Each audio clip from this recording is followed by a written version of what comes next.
The first thing you notice is the silence. Not the silence of an empty room or a quiet street, but a silence that has weight, the kind that presses against your ears, that wraps itself around stone walls and frozen mud, and the bare branches of trees that have not moved since October. The valley below is hidden. The clouds came down in the night and swallowed it whole.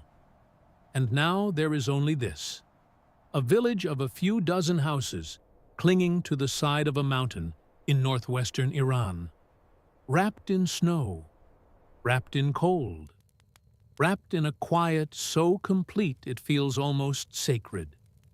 It is not yet fully light.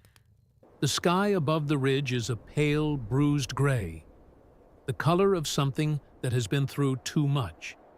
And in one of these houses, in a room where the walls are thick stone and the ceiling is low and the single window is fogged with breath and wood smoke, a woman is already awake. She has been awake for a while. Her name is Mariam. She is a large woman, broad-shouldered, heavy in the way of women who carry things, who have always carried things, who think nothing of carrying things because that is simply what the body is for. Her face is round and dark from sun and wind, even in winter. Her hands are thick and certain.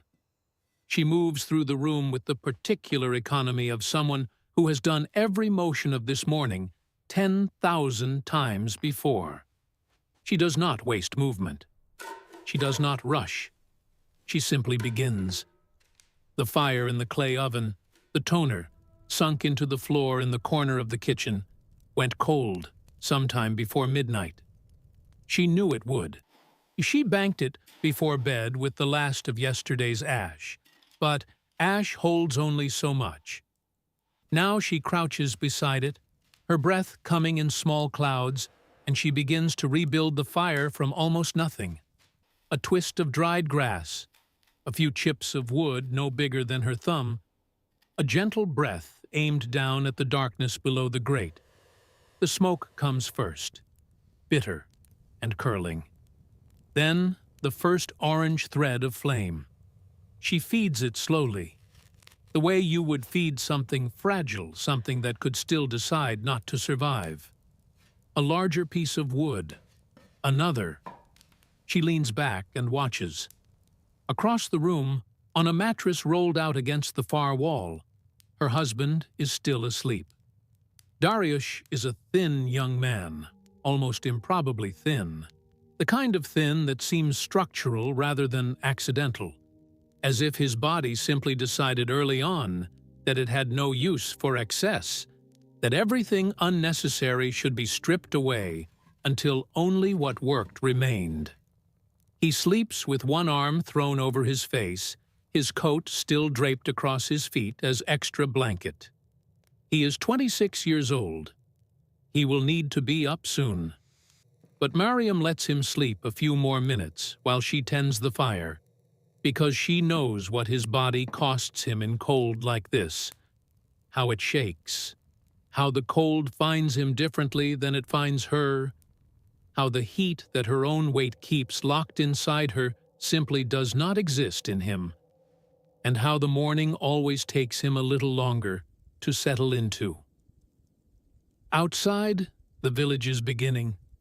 Somewhere, muffled by snow and stone, a dog is barking at something in the distance.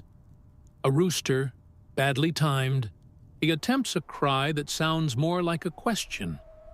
The wind is moving again, not violently, but persistently, coming down from the ridge above and finding every crack in every door, every place where the mud between stones has dried and pulled apart. This mountain has been testing these walls for centuries. The walls have learned patience. This village, its name is known only to the people who live here and the few families who once lived here and left, sits at an elevation that would make most maps list it simply as empty space. It is surrounded on three sides by peaks that stay white from October until May. The nearest town is 2 hours away when the road is good. when the road is not good. When, as now, the snow has filled the lower pass and the ground beneath has turned to ice. It is not 2 hours away. It is simply away. It might as well be on the other side of the world. In those periods, which come every winter, and which the villagers have stopped thinking of as emergencies and started thinking of as simply the shape of the season, the village is entirely its own. It grows what it stored. It burns what it cut. It lives on what it made. Mariam knows this arithmetic in her bones. She has been calculating it since October. How much flour is left in the large clay jar by the wall? Enough for 3 more weeks if they are careful. 5 if they stretch it with barley. How much dried yogurt? How many walnuts? How many liters of the thick grape molasses that they press every autumn and seal in old bottles with wax? She has been calculating firewood. How many stacks remain in the shed? Whether it will be enough if March comes cold, which it usually does. She has been calculating feed for the animals. Every morning when she wakes, before she even fully opens her eyes, she is already doing this arithmetic, running through the numbers the way other people might rehearse a prayer, because in a place like this, the arithmetic is the prayer. The fire is strong now. She feeds it 1 more piece of wood and stands, and the room is beginning to warm around her. Not warm the way a heated house is warm, not evenly and generously warm, but warm in a radius, warm within reach of the flame, warm in patches that you move between when you need to. She fills the small blackened pot with water from the clay jug and sets it over the heat for tea. Then she goes to wake Dariush. She does not shake him. She puts her hand on the side of his face and says his name once, quietly. And he comes awake the way he always does, all at once, eyes open, already scanning the room as if checking that everything is still where it was. He sees the fire. He sees Mariam already dressed, already moving. He sits up and reaches immediately for his coat. By the time the tea is ready, they are both at the low table beside the oven, knees almost touching, hands wrapped around their glasses, not yet speaking. There is not much to say in these first minutes of morning. The day is going to be what it is going to be. Both of them know what it contains. Outside, the snow is still falling, not heavily, just a thin, steady curtain of flakes that have been falling since yesterday afternoon and show no sign of stopping. The donkey in the shed behind the house is awake. They can hear him moving against the wooden slats of his stall. Oh, can hear the soft percussion of his hooves on the frozen ground. Dariush finishes his tea and goes outside first. He is wearing everything he owns, more or less. The heavy quilted jacket his mother made him before they married. The wool cap pulled down over his ears. The thick cotton trousers tucked into rubber boots that were once black and are now simply the color of mud and time. The cold hits him the moment the door opens. He does not flinch exactly, but his whole body tightens, draws inward, becomes slightly smaller. He crosses the yard to the animal shed in a few quick steps. The shed holds 3 goats, a small flock of chickens in the corner behind a wooden divider, and the donkey. The donkey's name is something that does not translate. A sound Dariush makes in the back of his throat when he greets him, more feeling than word. He is a gray donkey, mid-sized, with a face that seems to carry some permanent private grievance, and eyes that are, against all odds, kind. Dariush talks to him while he fills the hay net, a low, continuous murmur, not quite sentences, not quite song. The donkey listens with his ears tilted toward the sound. The goats need checking. One of them, the black one with the notched ear, has been off her feed for 2 days. Dariush crouches beside her and runs his hand down her flank. She is warm. She lets him look at her eyes, at her gums, at the way she holds herself. He is not a veterinarian. There is no veterinarian within reach. He knows what he knows from watching, from asking older men in the village, from his own father, who kept goats for 30 years on this same mountain. He decides she is all right, and he gives her a handful of dried herb from the small bunch hanging from the rafter and watches her eat it. She eats. He takes this as a good sign. Back inside, Mariam has already begun the bread. This is the central act of the day. Everything else, the feeding, the water carrying, the firewood, orbits around the making of bread, the way smaller things orbit around a larger thing. The flour is whole wheat, milled coarsely, still carrying the faint smell of the grain it came from. She has mixed it already. Flour and water and a little salt, and a spoonful of the old starter she keeps in a small jar by the window. The same starter she has been feeding for years, which came from a starter her mother kept, which came from a starter before that, going back far enough that the lineage of it blurs into the general past of this mountain. See, she works the dough with her palms, folding and pressing,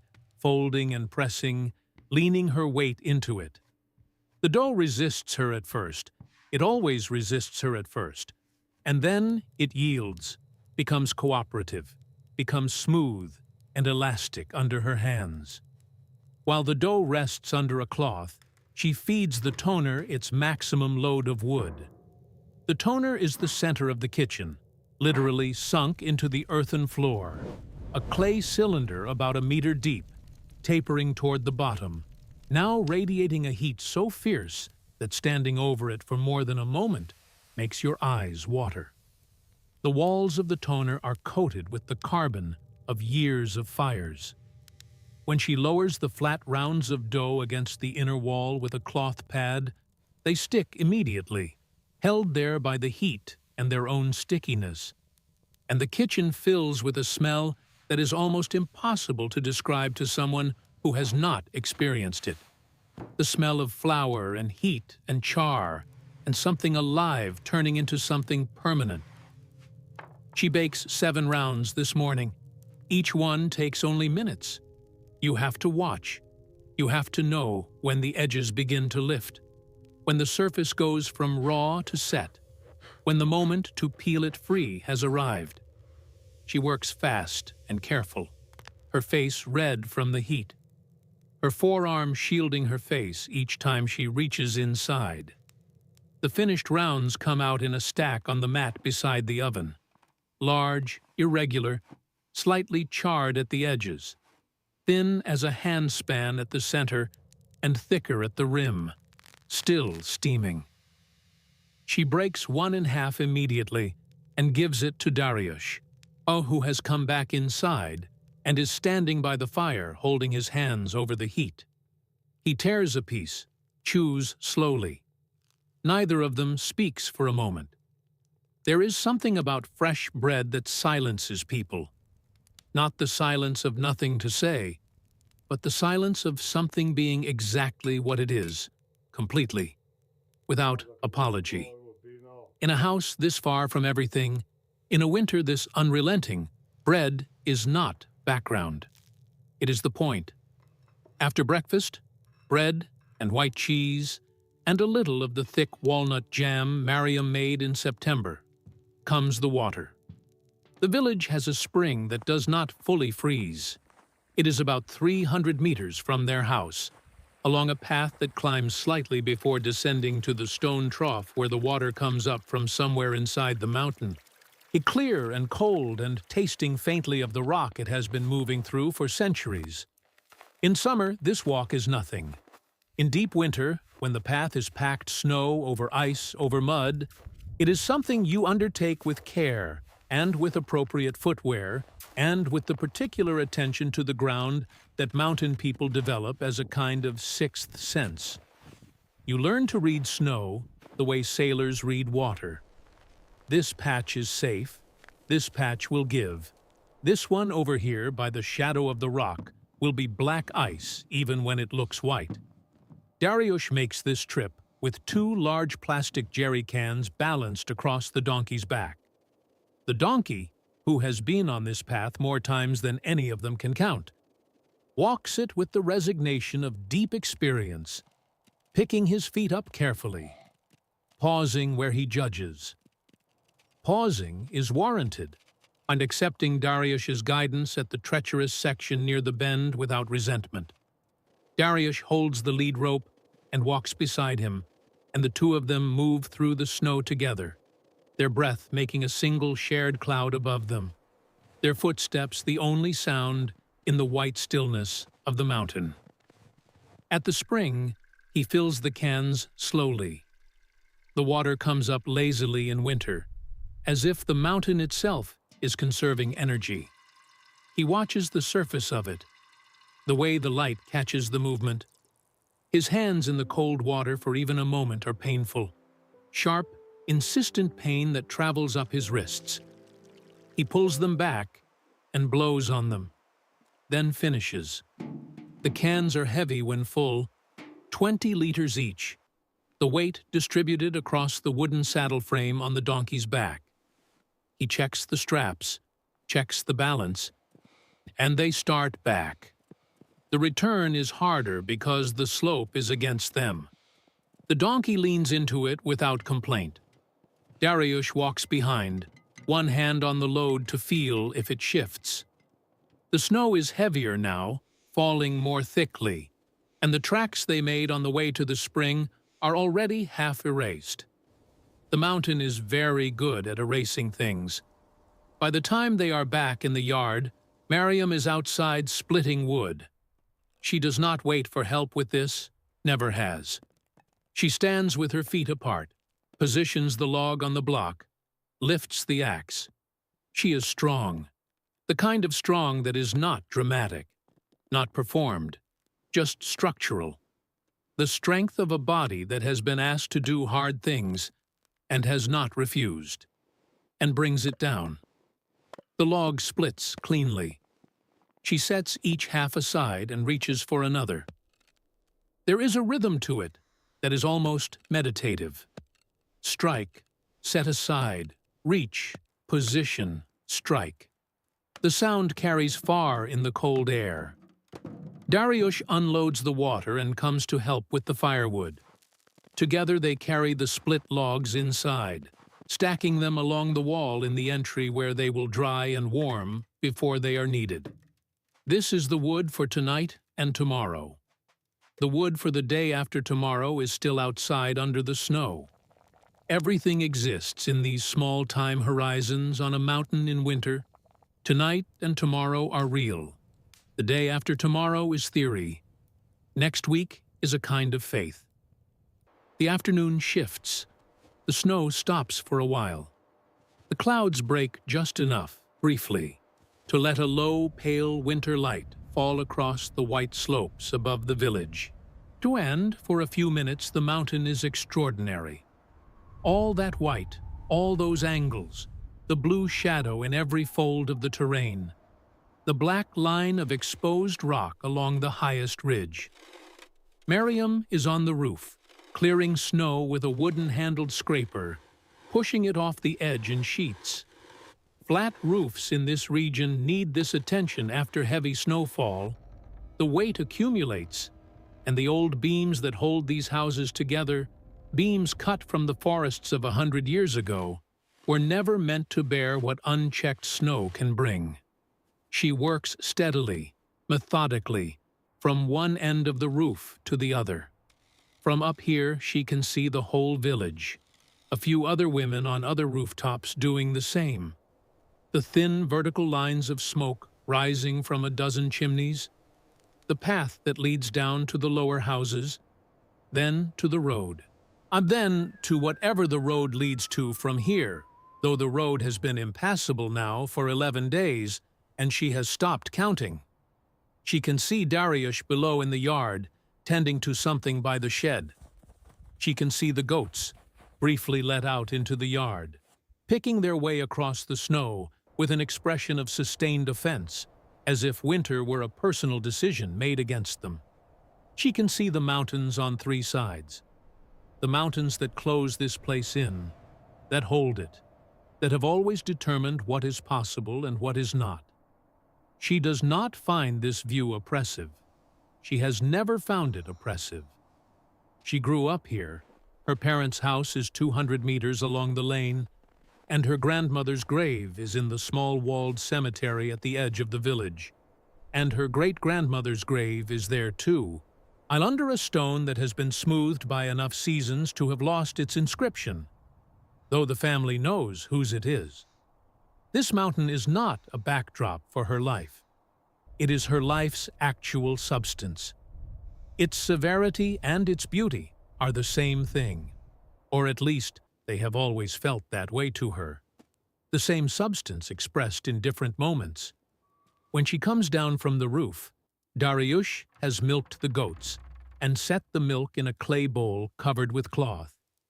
They will make cheese with it over the next few days, adding it to the small wheels already curing on the shelf in the cold room, a shelf that in a good summer holds enough cheese to last through most of the winter, though this year the summer was short, and the milk not as plentiful as other years, and the shelf is a little barer than she would like. She looks at it and does her arithmetic and says nothing. The afternoon task, once the firewood and the water and the roof are managed, is the donkey. Not just caring for him, feeding him, checking his feet, making sure his blanket is secure in the stall, but riding him. 3 days a week, Dariush takes the donkey along the upper trail that runs above the village, checking on the abandoned stone huts up there, where they sometimes store extra supplies, making sure the trail stays visible, staying familiar with the condition of the terrain. It is partly practical and partly something else, a kind of maintenance of the relationship between the village and the mountain above it, a refusal to let the snow declare that territory fully inaccessible. Today, Mariam comes with him. She settles onto the donkey's back, with the practiced ease of someone who has been on a donkey since before she could walk. The animal accepts her weight with a small adjustment of his stance, a brief recalculation of his balance, and then is still. Dariush walks beside them on the uphill sections, sometimes holding the lead, sometimes just walking close. The trail is narrow, and the snow is knee-deep in places, and there are moments where the donkey has to work. Really work. Lowering his head and pushing his haunches into the effort, to move through a drift. Mariam holds the wooden saddle frame and leans slightly forward to help him, though she knows he neither needs nor particularly notices this. The upper mountain is a different country from the village below, quieter, more absolute. The trees here are mostly leafless, and their branches holding small loads of snow that fall in sudden soft cascades when the wind moves through. The trail passes 2 stone huts, closed for the winter, their wooden doors barred, their roofs holding, and then continues to a point where the terrain opens into a small flat shelf of land, maybe 40 meters wide, facing west, where in clear weather you can see 3 valleys and 4 mountain ranges. Today, there is only gray and white, and the pale smudge of light behind the clouds, but they stop there anyway. They always stop there. Mariam looks out at what is visible. Dariush stands beside the donkey and lets him put his head down into the snow, though there is nothing there to eat. Nobody says anything for a while. This is a thing you learn to do in places like this. Be present without needing the moment to be more than it is. The silence is not uncomfortable. The cold is real but managed. The view is limited but still somehow vast. The sense of scale that mountains give. The sense that you are part of something much larger than your own story. They are 2 people on a mountain in the middle of a winter that has not finished with them yet. That is the full description of the situation. And standing there in the cold, beside the donkey, with the village invisible below them, it does not feel like deprivation. It feels in a way that is difficult to explain to anyone who has not lived like this, like exactly enough. On the way down, the donkey picks his footing carefully on the icy sections, and Miriam walks beside him for the steepest parts, one hand on his neck. Dariush goes first, testing the path, calling back when something needs attention. See, they are good at this, at reading each other's needs without extensive communication, at moving through difficult terrain as a unit. It is a competence that develops only in conditions that demand it, and it is not a small thing. In the city, people go years without needing to read each other like this. Here, it is simply part of how you function. Back in the house, the evening begins. The fire is rebuilt for the long night. Miriam starts the soup. A thick, serious soup, the kind that is less a meal than a declaration, built from dried chickpeas and barley, and dried tomatoes and onion cooked in the fat, rendered from the tail of a sheep slaughtered in the autumn, seasoned with turmeric and dried fenugreek, and the kind of salt that comes from a block and has to be broken with a knife. And this soup has been cooking in some version of itself in houses on this mountain for longer than anyone alive can remember. It is the taste of altitude and winter and sustained existence. It takes time, and the time it takes is part of its meaning. While it cooks, they sit by the oven. Dariush mends a piece of rope frayed at one end, working it slowly with his thin fingers. Miriam works on the quilt she has been adding to since November. A patchwork of old cloth, old coats, old curtains, everything repurposed, nothing wasted. The house is warm. Outside, the wind has come up again, and they can hear it in the small chimney pipe above the kitchen. A low, irregular moan that is the mountain expressing something it has always had to express. The animals are settled. The bread is stacked. The water jug is full. There is a specific quality to evenings like this one. Evenings at the end of a hard day in a place that demanded everything you had. That is unlike most other forms of rest. It is rest that has been earned exactly, down to the last detail. The body knows what it did to deserve this warmth, this stillness. The muscles hold the memory of cold and effort. The hands remember the weight of the wood, the resistance of the dough, the cold of the spring water. The feet remember the ice on the trail. And now, in this warm, low-ceilinged room with the soup turning slowly over the fire and the quilt growing under steady hands, the body simply settles into relief. Not happiness, exactly. Or not only happiness. Something older and more durable than happiness. Something that does not require conditions. And they eat the soup with bread. The bread from this morning, already a few hours old, already taking on the particular toughness and density that this bread develops as it cools, which makes it better for tearing and dipping, not worse.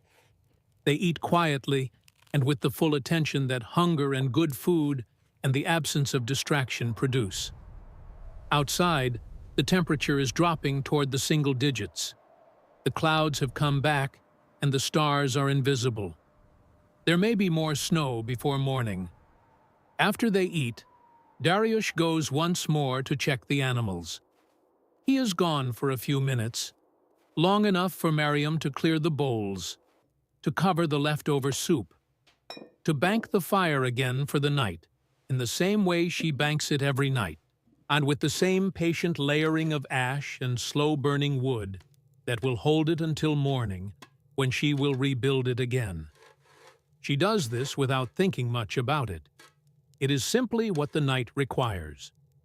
When Dariush comes back, he says the goat with the notched ear ate well tonight. He says it as though this is significant information, which in this context it is. Miriam nods. They unroll the mattresses. They arrange the coats and the heavy quilts. The room is warm enough now that sleeping will be possible, genuinely possible, not the difficult cold sleep of earlier nights this week, when the fire went down too fast, and they woke shivering before dawn. Tonight, the walls are holding. Tonight, the wood is good, and the fire is properly banked, and the animals are settled, and the bread is stacked, and the water is stored.